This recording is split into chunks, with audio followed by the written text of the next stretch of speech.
বন্ধুসকল, এটা কথা মনত ৰাখিব আপোনালোকে। এই নিউজ চেনেলবিলাকে যে দেখায় আপোনাৰ এই কাৰোবাৰ পত্নী দুটা সন্তানৰ মাক ল'ৰা ছোৱালী এৰি থৈ বেলেগলৈ পলাই গ'ল বা কিবাকিবি এইবিলাক যে দেখাই থাকে, এইবিলাক কৰি তেওঁলোকে একচুৱেলি আনবিলাক মাইকী মানুহক উচতাই দিয়ে নেকি? আপোনালোকে মন কৰিবচোন কথাটো। এইবিলাক দেখুৱাতকৈ সিহঁতি কি বেলেগ নিউজ নাপায় নি?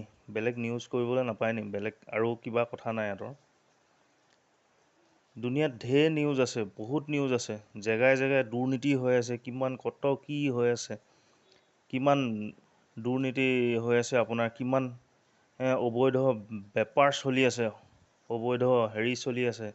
সেইবিলাক সিহঁতি দেখাবলৈ সৎসাহস নাই। সিহঁতৰ কাৰোবাৰ বিৰুদ্ধে মাত মাতিবলৈ সাহস নাই। কাৰ ঘৰৰ বোৱাৰী কালে পলাই গ'ল, কাৰ ঘৰত কি চলিছে, সিহঁতি এইবিলাক আগতে ওচৰ চুবুৰীয়া এই হেৰিবিলাকে কৈছিলে, খুৰীবিলাকে কাৰ লগত কি চক্কৰ চলি আছে, কি চলি আছে এইবিলাক।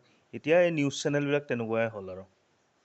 হয়নে নহয় কথাটো মন কৰিব।